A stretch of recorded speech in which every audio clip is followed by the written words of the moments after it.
Kum learning a black tomorrow. We are up to the Samach Daled Amir Aleph Masech Yoma. So the Gemara here is a 2 dots, 5 lines on the top of the page. So we had in the Mishnah, you have the pair, one is the Chattas and one of the Azazel, and one of them dies. So you make another girdle, and then you say that whichever one is one that died, you say that this one here will replace it, the Chattas, whether it died or whether it Azazel. And then it says in this, and the second one, Vasheni, without specifying which second one we're referring to, is it becomes the other carbon. Now we're not sure if we're talking about the second one or the first set that was survived, the surviving member, or we're talking about from the new set. Says the Gemara, it's actually a machlekes. Rav says, Sheni shebezugrishin yikra. He holds that it's the surviving, the surviving animal from the first set is what you bring up as well. And and Sheni shebezugrishin. What do you do with the new second, the remaining goat? Eat it, let it wander about till contract to move, you sell it, and with that you fill the mizbech. Rabbi Yochanan agrees. Rabbi Yochanan says, Sheni shebezugrishin yira. Rabbi Yochanan says no. He said it's a new one that is broader carbon. And what happens to the surviving one? The Sheni in the first group, yira, that's the one that goes wandering about. Sheni shebezugrishin yikra. It's the second one that is being used now. The one that we're using the counterpart for one carbon, the other one will be used for the other carbon. Says you go to Mike, what's the crux of the argument?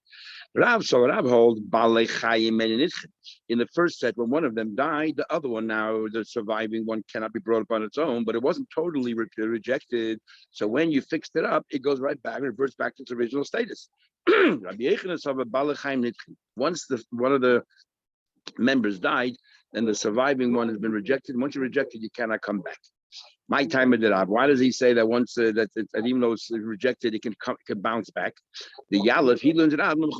Every carbon that's 1 day or 2 day or 3 days, you cannot bring as a carbon, but as soon as it hits 8 days, it goes. So you see that even though there was a time, there's this period that you couldn't use as a carbon, but afterwards, as soon as it's suitable, it bounces right back.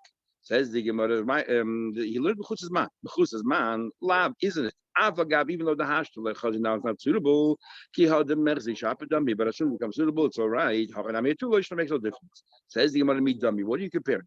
It was never suitable in the first. It wasn't rejected. It didn't yet become suitable. As soon as it becomes 8 days old, now it's suitable, so you can use it. Here it was suitable. Then the partner died. So now it's no longer suitable. It's been rejected. Who says that once you're rejected, you can be reinstated?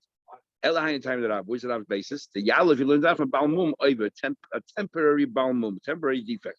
Balmum, when it comes to a Balmum, a defect, Lav isn't a din. At this moment, you could not bring it up as a carbon, but when it becomes suitable, it's good enough. Okay, its partner died on its own; it cannot be brought as a carbon. But once you replace the one that died, back to normal. Says the Gemara, how do you know that a temporary mum, once the mum is gone, you can bring the carbon again? Maybe taka once it's rejected, it's gone. It says in Pasik that it says ki mashchasam bahem mumbam. It says mashchasam bahem, that they are like the Rashichas, they're destroyed or corrupt or flawed. Mum bum, the mum is in them. So we dash mum bum, as long as the mum is in them, who the lawyeratu cannot be brought to carbon. However, once the mum is gone, yairatu. So we see that even though it's been rejected, it can be brought back. Same thing with the surviving carbon. No, Rabbi Yochanan. What's Rabbi Yochanan do? Why does he say once it's rejected, it's gone? Rahman, you're right. By Mum, I agree with you that temporary comes right back. But the Torah excluded Bahem. It says that Bahem in them. What do you mean? Limiting it only in this case can you come back? Hey, only in this case, if it's gone, the Mum, you can come back, bounce back. I'll call the everything else. Once it's been rejected, it's been rejected. The Rav, what's he going to do? The word Bahem sounds like it's coming to limiting. But Bahu Bahem, Nayu, who he teaches another thing altogether. When is it also a mum be'enayu if it's on its own, you cannot bring it up. If let's say that the animals were cut up and then now all got mixed up and you can't tell what's what. Mertzu. If it's all mixed up, you can actually go ahead and bring it on the mizbech. Only behem when it's in isolation. but not when you're mixing up. What's the case? Now we learned in the Mishnah Machlekes. A body to me, what happens if the limbs of an animal that was unflawed, they mixed up the limbs of an animal that had a mum? Rabbi Lezer says, if you already brought up something there, we're going to assume that whatever you brought up was already the one that was no good, we just shouldn't have done, but you did it, but you have it, and everything else that was kosher. Yakrivu, you cannot bring all the rest of the heads, we'll assume that it's all the kosher one. You brought the knees of one of them, is Yakrivu, so what do we think there? That if the parts are mixed up, we don't say, oh, something that I said, we're not going to bring any of them up, we'll forget. Would it be made by him only if they're on their own? Not if they're mixed up. Mixed up, we're going to attribute. If you didn't bring any of them up, we'll say don't bring it up. You don't know which one it is. But if you brought one up, we're going to say that is the one, the mum that was brought up. The Chacham say, say, even if you brought them all up, there's only one left. Nevertheless, we're still going to be machmer to say maybe that's the balmum and yetzel the base of sefer. You have to go ahead and you have to burn it. The idach. And how's the other one learn? How Rabbi Yechon learned this din about mixing up? He's using behem to tell you that's limited to a mum that once it's rejected can come back. Vidach nafkele, he learns that from the word. He could have said bum, them, and that would have limited that only a mum. If it's flawed temporary, it bounces back. Bohem is extra hey. To tell you the other din only in isolation have them mixed up. Vidach, another one bum. Bohem like daughter. Shadaf doesn't dash on this hay. Says the Gemara, okay, I understand what I was saying, that the surviving member is not rejected, it could bounce back, but now you have a choice. Either use the second of the surviving one, or use the second in the second pair. Why choose one over the other? At least it should be a choice to have an option, which one to bring. Why you insist that to be the first one? Now you the Gemara 2 days ago. Amar Rav,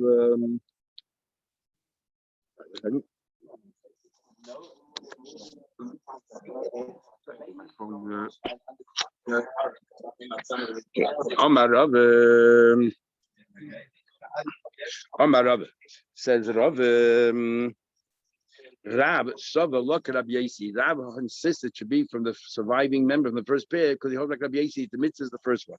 The Rabbi Yasi mitzvah of the mitzvah is over the first one. Think about Rabbi Yasi. Which Rabbi Yasi is this? Same Gemara we had 2 days ago. From the boxes that said when you place the money in the boxes. Now we learn with 3 boxes, each one measured the volume of 3 soin. That's where you put the money in for the chambers of Kosovo. Written Alabez Gimel. Why do you have to number the Alabez Gimel later to know which one you're taking away first? Lahavi, hey men edition is the one that is filled first, is the one that you take away to use first. Mitzvah edition. So basically, clearly he holds the mitzvah is always the first. So what are you talking about? Dilma Shani also, there's different. The be either these chazik kamaisel is chazik basais. Then the first box is filled, the second one hasn't even started yet. So the second one wasn't suitable. Of course, Rabbi says you do the first one. But over here, both animals are available. How do you know which one to use? Rabbi Yasi is a Pesach. Rabbi Yasi by Korban Pesach. We learned over there a mafresh pischa. You have a perfect choice. You set aside a Korban Pesach. Va'avad you lost it. V'hifresh achat tachti. You set aside a second lamb in its place. And the va'achach min tzadishan. You found the first one before chatzais. So now you have a perfect choice. Which one should you use? The first one because it wasn't chatzais. It wasn't rejected. Or the second one. And they're both standing before you. It's optional.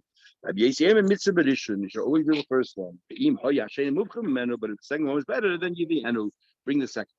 So that's why Rav insists on the first one, and Rabbi Yechon insists on the second one. Rabbi Yechon holds once it's nifchit, it's nifchit. Once it's been rejected, it's been rejected. Amar Rav says Rav Deika Masnisi Kavas Rav. Actually, if you look closely at our Mishnah, it appears that the Mishnah is supporting Rav. But our Braisa seems to be, there's a Braisa that seems to be supporting Rabbi Yechon. Masnitzika was Rav. We see a hint in our Mishnah supporting Rav. It says, Im shel shame. Our Mishnah does not say which animal you bring up the second one.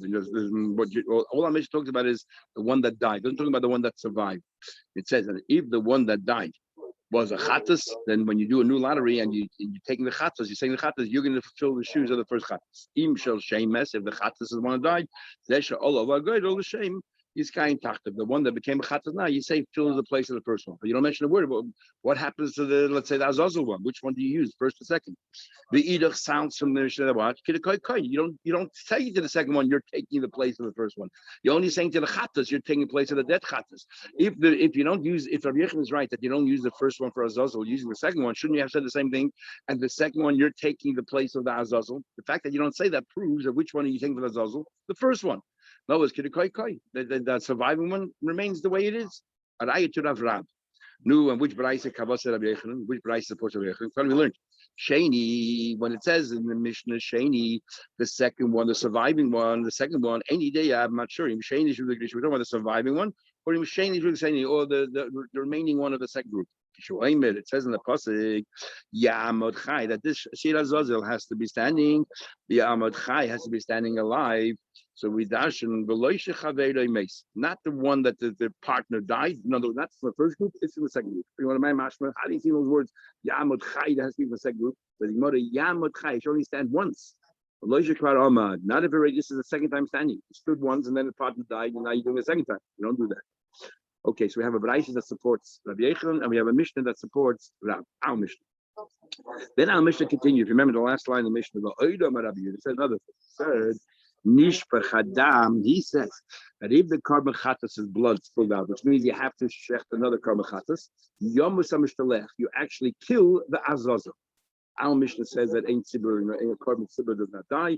Rabbi Yehuda disagrees. He holds the carbon sibur does die, and he says also another thing. He says is that if the potter died, you kill the azazel. This azazel, which before is called carbon things on the side of the and Meis HaMishtalech of the azazel died, then you shofech hadam. You pour out the blood. You start again from scratch. So that's Rabbi Yehuda. No, Rabbi Yehuda clearly says you bring another pair and you do everything with the second pair. Clearly. According to Rabbi Yechon,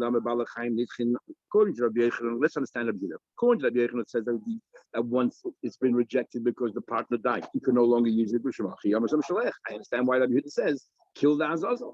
Why kill the azazel? Because since the potter, the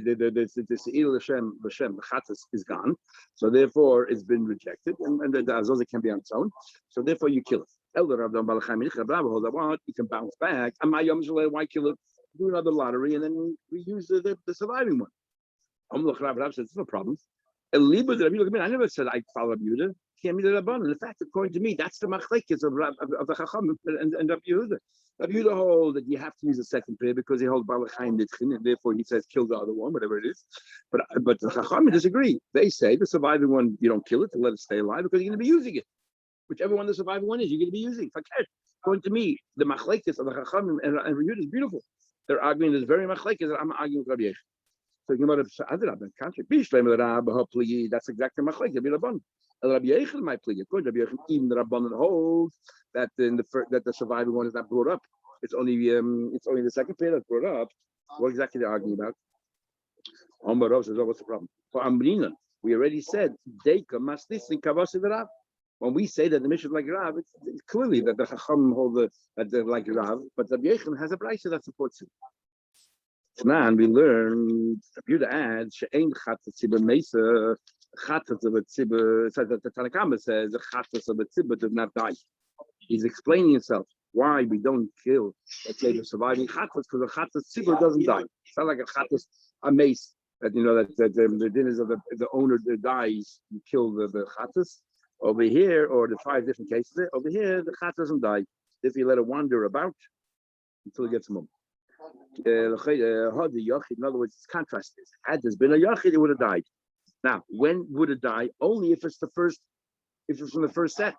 If you then do a lottery on the second set and you don't use the chatas, that chatas doesn't die because the chatchila, it wasn't one that was rejected. The chatchila, that's how it was done. What do you mean? I will see in a second. According to Rabbi Yechon, it makes sense. We're talking about the first one, and the first one, Taka got rejected, so therefore, if we've been a Yachid, the Mesa, and this follows the view of Rababa, there's an argument in Rebbe and Abbanan. What happened? You set aside a Chatas, you got lost, and then you set aside another one, and then you found the first one, and now they're both ready standing in front of you. Which one should you bring? Rebbe says, whichever one you want, and the second one dies. right? Because one of them is Chatas is Chaper Bala, and the other Chatas, the surviving one, the other one dies. The Chum say, no. When do we say that you kill the Chatas if you already brought, let's say you lost the first Chatas, you brought a second Chatas, and then you brought up the second Chatas on a carbon, and then you found located the first one? In that case, they look, it's been rejected. But if they're both standing in front of you right now and suitable, and you elect to use this one rather than that one, that's not called a Chatas Shemesh Bala, and that doesn't get killed. Come along, Rabban says, everyone agrees that if you use what do you call it? Everyone agrees that if you toil, when do they argue if you use the first one? So what happens? Everyone agrees if you use the ein avoda, the one that was never lost, avoda mesa. Everyone agrees that if you use the second one, the first one which is rejected, of course the first one dies. They're arguing. They're arguing. Sorry. They're only arguing in the case where the second one is the one that you used was the second one, and now the first one is still here. What is that called a rejected chatas? Not, since it was available to be used right before you used it. Everyone agrees that if you used the one that wasn't lost, avuda mesa, the one that was lost, of course, is mesa that was rejected. But the machlek is if you used the avuda and now the second one is still around, the second one never was really rejected because it wasn't lost, it never got lost, it wasn't rejected.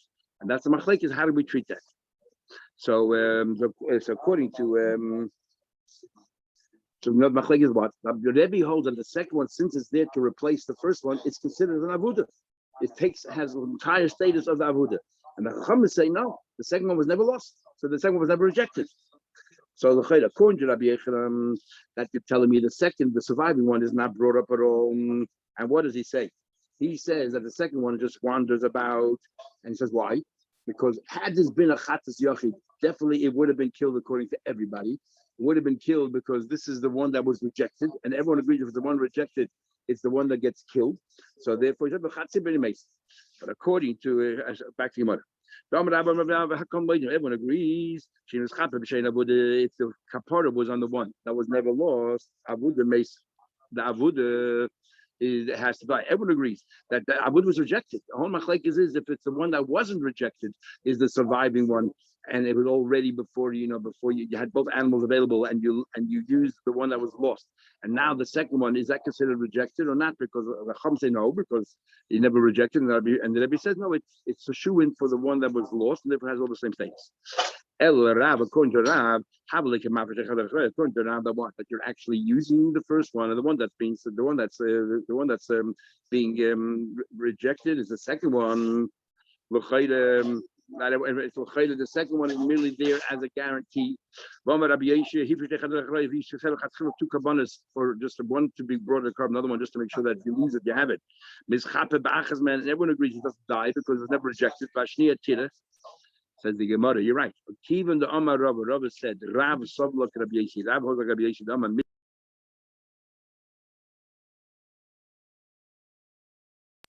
is it's as if you set it aside that it should be since the mitzvah is berishin. So the chatchila, when you set aside the second one, you knew that it was not going to use it. So if you knew you're not going to use it, it's as if it was rejected. Normally, it's not rejected because you have an option. So therefore, the Chachamim say it's not considered rejected if you use the first one, and you recovered it, and the second one you decide not to use. It was never rejected. It was never really carbon. So the Rebbe holds. But here in this case, because the Rav holds that you have to use the first one, so when you set aside the second pair, you knew that you'll never use the second one. So therefore, that's rejected. And if that's rejected, therefore it's kemafrishly ibadami. That ends the sugya.